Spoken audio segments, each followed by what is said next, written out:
5000 வருஷத்துக்கு முன்னாடியே under ground drainage setup பண்ணிட்டாங்க. ஆனா நம்ம ஏரியால இன்னும் ரெயின் வந்தா ரோடா இல்ல ஸ்விம்மிங் பூலான்னு தெரியல. இப்ப பார்க்க போறது டிஎன்பிஎஸ்சி மற்றும் யூபிஎஸ்சி எக்ஸாம்ல ரொம்ப இம்பார்ட்டன்டான டாபிக், சிந்து சமவெளி நாகரிகம். சிந்து சமவெளி நாகரிகம் இந்தியாவின் மிக பழமையான நாகரிகங்களில் ஒன்று. இது கிமு 2500 முதல் 1900 வரை இருந்தது. அதாவது சுமார் 5000 வருஷத்துக்கு முன்னாடி. இந்த சிவிலைசேஷன் இண்டஸ் ரிவர் அருகே இருந்தது. அதனால தான் இதுக்கு இண்டஸ் வேலி சிவிலைசேஷன் பேர் வந்தது. இது தற்போதைய பாகிஸ்தான் மற்றும் வடமேற்கு இந்தியா பகுதிகளில் இருந்தது. மேலும் இது ஒரு பிரான்ஸ் ஏஜ் அர்பன் சிவிலைசேஷன்.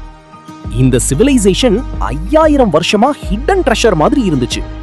பிறகு 1921ல ஆர்கியாலஜிஸ்ட் தயாராம் சஹானி ஹரப்பா நகரத்தை கண்டுபிடிச்சாரு. அதுக்கப்புறம் உலகமே ஷாக். அடடா, ஏன்ஷியன்ட் இந்தியா இவ்வளவு அட்வான்ஸ்டா இருந்துச்சான்னு. ஹரப்பா, மொஹஞ்சதாரோ. ஹரப்பா தற்போதைய பஞ்சாப் பகுதியில இருக்கு. மொஹஞ்சதாரோ தற்போதைய சிந்து பகுதியில இருக்கு.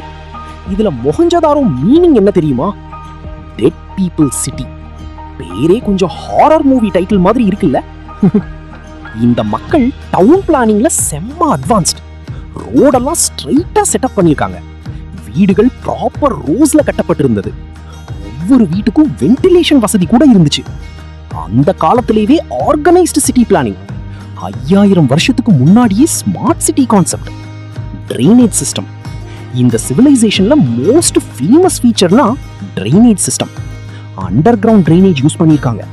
வேஸ்ட் வாட்டர் தனியாக வெளியே போக ப்ராப்பர் சிஸ்டம் இருந்துச்சு. தூய்மை மற்றும் சுகாதாரத்துல ரொம்ப இம்பார்ட்டன்ஸ் கொடுத்திருக்காங்க. அந்த காலத்திலேயே கிளென்லினஸ் முக்கியம்னு தெரிஞ்சிருக்கு.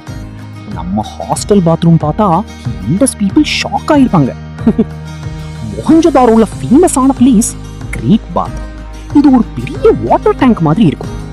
ரிலிஜியஸ் பேத்திங்காக யூஸ் பண்ணிருக்கலாம்னு ஹிஸ்டோரியன் சொல்றாங்க. பேசிக்கலி ஏன்ஷியன்ட் ஸ்விம்மிங் பூல் மாதிரி. Trade and occupation. இந்த மக்கள் அக்ரிகல்ச்சர் மட்டும் இல்ல, ட்ரேட் கூட பண்ணிருக்காங்க. அதர் கண்ட்ரீஸ் கூட பிசினஸ் இருந்திருக்கலாம். விவசாயம், பானை பொருட்கள், மணி தயாரித்தல் போன்ற வேலைகள்ல ஈடுபட்டிருந்தாங்க. அதாவது அந்த காலத்திலயும் இன்டர்நேஷனல் பிசினஸ் மைண்ட் செட் இருந்துச்சு பாஸ். சிவிலைசேஷன்ல சிம்பிள்ஸ் மற்றும் ரைட்டிங்ஸ் இருந்துச்சு. இதையே இண்டஸ்கிரிப்ட்னு சொல்லுவாங்க. ஆனா இன்னைக்கும் அந்த லாங்குவேஜை டீகோட் பண்ண முடியல. ஏன்ஷியன்ட் பாஸ்வேர்ட் மாதிரி இருக்கு. இந்த மக்கள் மதர் காடஸ் வர்ஷிப் மற்றும் நேச்சர் வர்ஷிப் பண்ணிருக்கலாம்னு ஹிஸ்டாரியன் சொல்றாங்க. பசுபதி சீல் மூலமாக சிவன் வழிபாடு இருந்திருக்கலாம்னு சிலர் கூறுறாங்க. இந்த சிவிலைசேஷன்